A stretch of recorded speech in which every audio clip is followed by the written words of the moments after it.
Shri N Sreekumar, ഇത് CPM എന്ന പാർട്ടിയുടെ ആഭ്യന്തര കാര്യമാണ്. പക്ഷേ ആ പാർട്ടിയിൽ എല്ലാം ഒരുമിച്ചെടുത്ത തീരുമാനം ഒരു തരത്തിലുള്ള ഭിന്നതകളുമില്ല എന്ന രൂപത്തിൽ പര്യവസാനിച്ച ശേഷം പുറത്തേക്ക് വരുന്ന പ്രതികരണങ്ങൾ ഇതിപ്പോൾ ഓരോ നേതാക്കളുടെ വിഷയം എടുത്താൽ ഓരോ രൂപത്തിലാണ് എന്ന് കാണുകയും ചെയ്യാം. ഈ പത്മകുമാറിൻ്റെ കാര്യത്തിലാണെങ്കിലും പി ജയരാജൻ്റെ കാര്യത്തിലാണെങ്കിലും ഇപ്പോൾ സുകന്യയുടെ കാര്യത്തിലാണെങ്കിലും വ്യത്യസ്തമായ കാര്യങ്ങൾ അതുമായി ബന്ധപ്പെട്ട് കിടക്കുന്നു. ഇതിനെ ഒരുമിച്ച് കാണാൻ സാധിക്കുകയുമില്ല. കോൺഗ്രസ് ഇതിനെ എങ്ങനെയാണ് വിലയിരുത്തുന്നത്? കോൺഗ്രസ് വിലയിരുത്തുന്നത് CPM അവരുടെ സംഘടനയിലെ ഐക്യത്തെപ്പറ്റി പറയുന്നത് പൊള്ളയാണെന്നാണ് വിലയിരുത്താൻ കഴിയുക. കാരണം ഇന്ന് നമ്മുടെ CPMലെ അസംതൃപ്തരായ നേതാക്കൾക്ക് അവരുടെ അഭിപ്രായം പറയണമെങ്കിൽ സാമൂഹ്യ മാധ്യമങ്ങൾ വേണമെന്നായിരിക്കുന്നു. അവിടെ ഏത് രീതിയിൽ വേണേൽ പറയാം, മുന്നിൽ നിന്ന് കുത്താം, പിന്നിൽ നിന്നും കുത്താം, പിന്നീട് വേറെ ഞാൻ അതല്ല ഉദ്ദേശിച്ചതെന്ന് പറയാം. പക്ഷേ കാര്യങ്ങളൊക്കെ നമുക്കെല്ലാം മനസ്സിലാകും. ഇവിടെ നമ്മൾ കഴിഞ്ഞ ചർച്ചയിൽ സ്മൃതി ഒരു ചോദ്യം ചോദിച്ചു, ഇതിൻ്റെ ഈ സമ്മേളനത്തിന് ശേഷമുള്ള ഗതി. അപ്പം ഞാൻ പറഞ്ഞത് സംസ്ഥാന കമ്മിറ്റിയുടെയും സംസ്ഥാന കമ്മിറ്റി അംഗങ്ങളുടെ രൂപീകരണത്തിന് ശേഷം പറയാമെന്നാണ്. സംസ്ഥാന കമ്മിറ്റി അംഗങ്ങളെ തിരഞ്ഞെടുത്തതിന് ശേഷം നമ്മൾ കാണുന്നത് എന്താണ്? പി ജയരാജനോട് ഇന്നലെ മാധ്യമപ്രവർത്തകർ ചോദിച്ചപ്പോൾ അദ്ദേഹം പറഞ്ഞത് സ്റ്റേറ്റ് നേതാക്കളോട് ചോദിക്കുന്നു എന്നാണ്. സ്റ്റേറ്റ് നേതാക്കൾ എന്ന് വെച്ചാൽ സംസ്ഥാന നേതാക്കളോട് ചോദിക്കൂ എന്നാണ്. അപ്പോൾ പി ജയരാജൻ ഞാൻ സംസ്ഥാന നേതാവല്ല എന്നവിടെ പറയുന്നത് പരിഹാസമാണോ അതോ അതൊരു എളിമയാണോ? അത് നമ്മൾ ആദ്യം മനസ്സിലാക്കുക. രണ്ടാമത്തെ കാര്യം, നമ്മൾ ചർച്ച ചെയ്തത് ഇന്നലത്തെ ചർച്ചാ വിഷയം AK ബാലനും P ശശിയും ഒന്നും സെക്രട്ടേറിയറ്റിലില്ല, പല കാരണങ്ങളാൽ അവരൊഴിഞ്ഞു എന്നുള്ളതാണ്. അവർക്ക് എന്തിനാണ് ഈ സ്ഥാനം എന്നുള്ളതാണ് നമ്മൾ ഇന്ന് ആലോചിക്കേണ്ടത്. കാരണം ഇന്ന് രാവിലെ പാർട്ടി സെക്രട്ടറി ഗോവിന്ദൻ മാഷല്ല പത്മകുമാർ വിഷയത്തിൽ പ്രതികരിച്ചത്, AK ബാലനാണ്. അപ്പോൾ സെക്രട്ടേറിയറ്റിൽ ഇല്ലെങ്കിലും AK ബാലനെ പ്രതികരിക്കാനുള്ള എല്ലാ സ്വാതന്ത്ര്യവും ഈ പാർട്ടി അനുവദിച്ചു കൊടുത്തിരിക്കുന്നു. സാധാരണ അങ്ങനെ ഉണ്ടാകാറുണ്ടോ? ഇല്ല. അപ്പോൾ അത് പാർട്ടിയിൽ എന്ത് സംഭവിക്കുന്നു എന്ന് ചോദിച്ചാൽ ഇവർ പറഞ്ഞുള്ള നേതൃഗുണമൊന്നും പാർട്ടിയിൽ ആർക്കുമില്ല. രണ്ടാമത്തെ കാര്യം, ശ്രീമതി സുകന്യയുടെ ഫേസ്ബുക്ക് പോസ്റ്റിനെ കുറിച്ച് ഇന്ന് റിപ്പോർട്ടർ ചാനൽ തന്നെയാണെന്ന് തോന്നുന്നു, ആരോ അവരോട് ചോദിച്ചു, ഏതോ ചാനലിലേക്ക് ഓർമ്മയില്ല. അപ്പോൾ അവർ പറഞ്ഞത് ഞാൻ സമ്മേളനം കഴിഞ്ഞ് ട്രെയിനിൽ വരുമ്പോൾ ആ ഫേസ്ബുക്കിൽ ഞാൻ അത് എൻ്റെ സ്റ്റാറ്റസ് മാറ്റിയതെന്തോണ് പറഞ്ഞത്. അപ്പോൾ സമ്മേളനം കഴിഞ്ഞ് ട്രെയിനിൽ യാത്ര ചെയ്യുമ്പോൾ അവർക്കങ്ങനെ ചെഗുവേരയുടെ ആ ഒരു പ്രസംഗത്തിൻ്റെ വരികൾ ഇടണമെന്നുണ്ടെങ്കിൽ അവർ സമ്മേളനം കഴിഞ്ഞ് വരുമ്പോൾ അവരുടെ മനസ്സിലുണ്ടായിട്ടുള്ള മാനസിക വ്യഥയാണത് വ്യക്തമാക്കുന്നത്. അപ്പോൾ സമ്മേളനം കഴിഞ്ഞിട്ടാണ് അവർ ആ ട്രെയിനിൽ യാത്ര ചെയ്യുന്നതും അവർ ചെഗുവേരയുടെ ആ ഒരു 2 ലൈൻ അവർ ഫേസ്ബുക്കിൽ ഇട്ടത്. അതുമാത്രമല്ല, ഞാൻ ഈ സുകന്യയുടെ ആ ഫേസ്ബുക്ക് പോസ്റ്റ് കണ്ടപ്പോൾ എനിക്ക് വേറൊരു രസകരമായ കാര്യം തോന്നി. കാരണം സുകന്യയുടെ സഹോദരിയുടെ ഭർത്താവാണ് ഇത്തവണ സംസ്ഥാന കമ്മിറ്റിയിൽ നിന്നും തഴയപ്പെട്ട പ്രമുഖ നേതാവ് UP ജോസഫ്. അദ്ദേഹം CH-ന്റെ സംസ്ഥാന വൈസ് പ്രസിഡന്റായിരുന്നു, സ്ഥാനാർത്ഥിയായിരുന്നു. വളരെ പിറന്നാൾ ആശംസിച്ചുകൊണ്ടുള്ള പോസ്റ്റ് ഇട്ടിട്ടുണ്ട്. അതെ. അപ്പോൾ അതൊക്കെ ഞാൻ കാണുമ്പോഴേ ഇതൊക്കെ അവരെ ഇടുന്നതൊക്കെ നമുക്കൊക്കെ കാര്യങ്ങൾ മനസ്സിലാവും. പക്ഷേ ഇതിൻ്റെ അടിസ്ഥാനപരമായ ഘടകം എന്താണെന്ന് വെച്ചാൽ ഇവർ പാർട്ടി സമ്മേളനം നടത്തിയിട്ട് എല്ലാം ശരിയാണ്, പാർട്ടി എല്ലാം ഐക്യമുണ്ട്, വിഭാഗീയത ഏരിയ കമ്മിറ്റിയിലെ പാവങ്ങൾക്കിടയിൽ മാത്രമേ ഉള്ളൂ എന്നാണല്ലോ പറഞ്ഞിരുന്നത്. പക്ഷേ പത്മകുമാരൻ ഇന്നത്തെ പ്രസ്താവന നോക്കൂ, വളരെ ഭംഗിയായിട്ട് അദ്ദേഹം പറഞ്ഞിട്ടുണ്ട്. പാർലമെൻ്ററി തലത്തിൽ 9 വർഷം പ്രവർത്തിച്ച ആൾ സംസ്ഥാന കമ്മിറ്റിയിലും 52 വർഷം സംഘടനാ തലത്തിൽ പ്രവർത്തിച്ച ഞാൻ പുറത്തും എന്ന് വെച്ചാൽ അതിൻ്റെ അർത്ഥം CPMൽ പാർലമെൻ്ററി വ്യാമോഹത്തെ പ്രോത്സാഹിപ്പിക്കുന്നു എന്നുള്ളതാണ്. കാരണം അവരുടെ ലക്ഷ്യം ഭരണവികാരമാണ്, തുടർഭരണമാണ്. അപ്പോൾ അവിടെ സംഘടനയ്ക്കല്ല കാര്യം, പാർലമെൻ്ററി വ്യാമോഹത്തിനാണ് പ്രാമുഖ്യമെന്ന് വരുന്നു. അപ്പോൾ ഇന്ന് AK ബാലൻ അതിൻ്റെ ഒരു പ്രതികരണം പറഞ്ഞത് കൊക്കിലൊതുങ്ങുന്നതേ എഴുക്കാവൂ എന്നുള്ളതാണ്. അപ്പോൾ P ജയരാജൻ്റെ കൊക്കിലൊതുങ്ങുന്നതല്ലേ സെക്രട്ടേറിയറ്റ് അംഗത്വം? പത്മകുമാറിൻ്റെ കൊക്കിൽ ഒതുങ്ങുന്നതല്ലേ സംസ്ഥാന കമ്മിറ്റി അംഗത്വം? നിങ്ങളത് മനസ്സിലാക്കണം. ഇവിടെ നമ്മൾ ആരോഗ്യമന്ത്രിയെക്കുറിച്ച് മാത്രമേ പറയുന്നുള്ളൂ. ഉന്നത വിദ്യാഭ്യാസ മന്ത്രിയും പാർലമെൻ്ററി തലത്തിൽ നിന്നാണല്ലോ സംസ്ഥാന കമ്മിറ്റിയിൽ വരുന്നത്.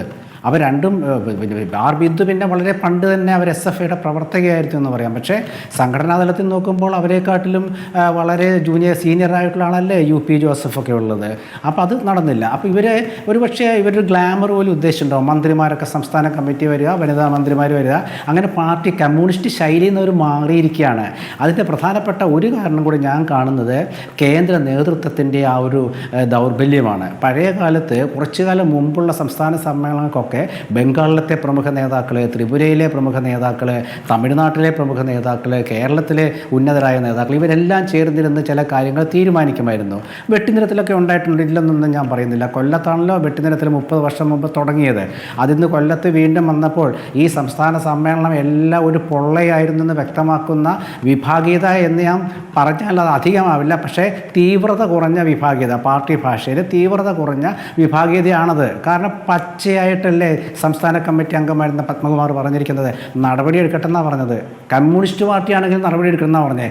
നോക്കൂ സ്മൃതി, നമ്മളൊന്ന് ആലോചിച്ച് നോക്കൂ, ഒരു പാർട്ടിയോട് പറയാണ് കമ്മ്യൂണിസ്റ്റ് പാർട്ടിയാണോ നടപടി എടുക്കുക, ഇങ്ങനെ പറയണമെങ്കിൽ അർത്ഥം എന്താണ്? ഞാൻ ഒറ്റയ്ക്കില്ലെന്നും അദ്ദേഹം പറഞ്ഞിട്ടുണ്ട്. അല്ല സംസ്ഥാന കമ്മിറ്റി അംഗമല്ല അദ്ദേഹം ജില്ലാ സെക്രട്ടേറിയറ്റോ ജില്ലാ കമ്മിറ്റിയിലോ അംഗമെന്ന് മാത്രമല്ല, അദ്ദേഹം പാർട്ടിയുടെ മുൻ റാന്നി എം എൽ എ ആയിരുന്നു, ദേവസ്വം ബോർഡ് പ്രസിഡന്റ് ആയിരുന്നു, വളരെ പ്രമുഖനാണ്, SFIയുടെ വലിയ നേതാവായിരുന്നു. പത്മകുമാർ ആരാ എന്ന് ഇപ്പോൾ ചിലർ ചോദിക്കുന്നുണ്ട്. പത്മകുമാർ വലിയ നേതാവതിൻ്റെ സംശയമൊന്നുമില്ല. പിന്നെ ഔന്നത്യത്തിൽ എത്തണമെങ്കിൽ ഇവർ സഹായിക്കണ്ടേ?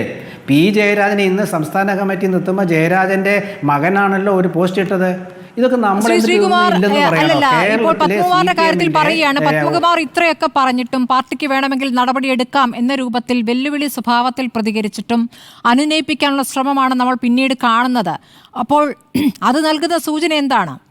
പത്തനംതിട്ടയിലെ വോട്ട് നേടിക്കൊടുക്കുന്നതിൽ ഭൂരിപക്ഷ സമുദായത്തിന്റെ വോട്ട് നേടിക്കൊടുക്കുന്നതിൽ പത്മകുമാറിനുള്ള റോൾ ഒരു പ്രധാനപ്പെട്ട ഘടകമാണ്. അവിടെ ക്രിസ്ത്യൻ വോട്ടും പ്രധാനമാണ്. അപ്പോൾ വീണ ജോർജ് എന്ന നേതാവും അവിടെ പ്രധാനം തന്നെയാണ്. ആ നിലയ്ക്കുള്ള കാര്യങ്ങൾ കൂടി പരിഗണിച്ചിട്ടുണ്ട് എന്ന് വേണം കരുതാൻ ഈ അനുനയ ശ്രമവും സെക്രട്ടേറിയറ്റിൽ ഉൾപ്പെടുത്തലും. ക്ഷമിക്കണം, ക്ഷണിതാവായി ഉൾപ്പെടുത്തലും, സംസ്ഥാന കമ്മിറ്റി ക്ഷണിതാവായി ഉൾപ്പെടുത്തലും, രണ്ട് കാര്യങ്ങളും ഒരുപോലെ പരിഗണിക്കേണ്ട ഒരു സാഹചര്യം വരുന്നുണ്ട്. അല്ല, അതാ ഞാൻ പറഞ്ഞത് കമ്മ്യൂണിസ്റ്റ്, അതായത് അതുകൊണ്ട് ഞാൻ പറഞ്ഞു വന്നത് പത്തനംതിട്ട പോലെയുള്ള ഒരു ജില്ലയിൽ നമ്മുടെ പത്മകുമാറിൻ്റെ അദ്ദേഹത്തിൻ്റെ മുൻകാല പ്രവർത്തന പാരമ്പര്യവും അദ്ദേഹം ശബരിമല തിരുവിതാംകൂർ ദേവസ്വം ബോർഡ് പ്രസിഡൻ്റ് ആയിരിക്കെ അദ്ദേഹം അയ്യപ്പനെ കുറിച്ച് പറഞ്ഞ കാര്യങ്ങളും അവിടുത്തെ ഭൂരിപക്ഷ സമുദായം ഒക്കെ പാർട്ടി എന്ന് വെച്ചാൽ ഇന്നിപ്പോൾ പരിഗണന സമുദായമൊക്കെ നോക്കുന്നതാണെന്നൊക്കെ എല്ലാവർക്കും കൃത്യമായിട്ട് അറിയുന്ന കാര്യമാണ്. അപ്പോൾ അതിലേക്ക് നമ്മൾ പോകേണ്ട കാര്യമില്ല. അല്ലാണ്ട് ഒരു വ്യക്തിപരമായിട്ടൊക്കെ പറയേണ്ടി വരും. അതിലേക്ക് ഞാൻ പോകുന്നില്ല. ഞാൻ പറഞ്ഞത് അല്ലാതെ തന്നെ സംഘടനാ ദൗർബല്യം സംസ്ഥാന സമ്മേളനത്തിൽ പ്രകടമായില്ലേ? അത് ഞാൻ പറയുന്നത് ഇത്രയേ ഉള്ളൂ. കേരളത്തിലെ ഇപ്പോൾ കണ്ണൂരിൽ നിന്ന് എന്തുകൊണ്ടാണ് കൂടുതൽ നേതാക്കൾ വന്നതെന്ന് വെച്ചപ്പോൾ AK ബാലൻ്റെ മറുപടി, ഞാൻ ഈ AK ബാലൻ്റെ മറുപടി എന്ന് പറയാൻ കാരണം ഇന്ന് ഔദ്യോഗികമായിട്ട് പ്രതികരിച്ചത് AK ബാലൻ മാത്രമേ ഉള്ളൂ, പാർട്ടി സെക്രട്ടറി അല്ല. അതാണ് നമ്മൾ മനസ്സിലാക്കേണ്ട. ഒരു പാർട്ടിയുടെ സംസ്ഥാന സമ്മേളനം കഴിഞ്ഞിട്ട് പിറ്റേന്ന് ഗോവിന്ദ മാഷുടെ പത്രസമ്മേളനം ഞാനിന്ന് പ്രതീക്ഷിച്ചതാണ്. കാരണം സമ്മേളന വിജയത്തെക്കുറിച്ചുള്ള അതുണ്ടായില്ല. പകരം AK ബാലൻ പറഞ്ഞത് കൊക്കിലൊതുങ്ങുന്ന എടുക്കാവൂ. P. ജയരാജനോടാണ് പറഞ്ഞത് കേട്ടോ, കൊക്കിലൊതുങ്ങുന്ന എടുക്കാവൂന്ന്. അപ്പോൾ അങ്ങനെ വരുമ്പോൾ ഞാൻ പറയുന്നത് കണ്ണൂരിലുള്ളവരെന്താ കൂടുതലെന്ന് വെച്ചപ്പോൾ കേഡർ സ്വഭാവം കൂടുതലുള്ള പാർട്ടി കണ്ണൂരാണെന്നാണ് പറഞ്ഞത്. അപ്പോൾ നമ്മളിവിടെ ആലോചിക്കേണ്ടത് ഈ ADM നവീൻ ബാബുവിൻ്റെ പ്രശ്നം വന്നപ്പോൾ പത്തനംതിട്ട പാർട്ടിയുടെ ജില്ലാ കമ്മിറ്റിയൊക്കെ എടുത്ത തീരുമാനം വേറെയായിരുന്നു.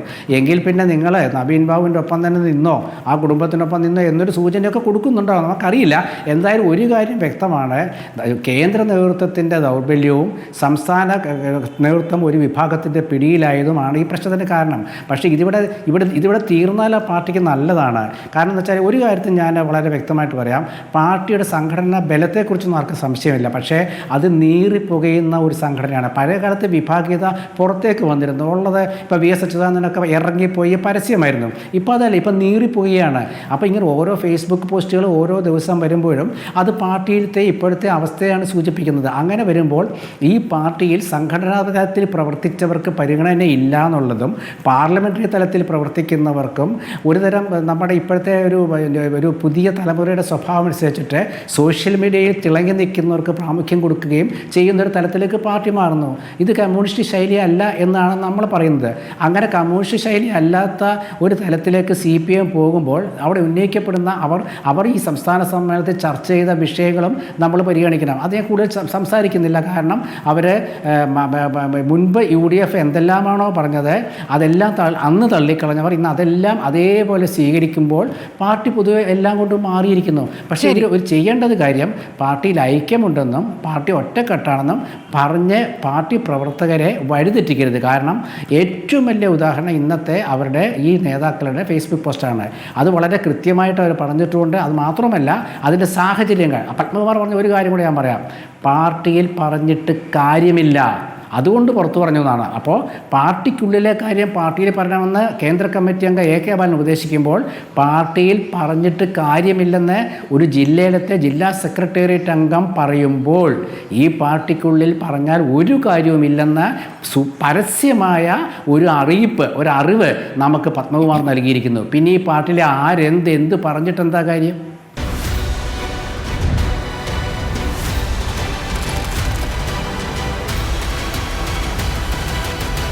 ഡിബേറ്റ് വിത്ത് സ്മൃതി പരുത്തിക്കാട്.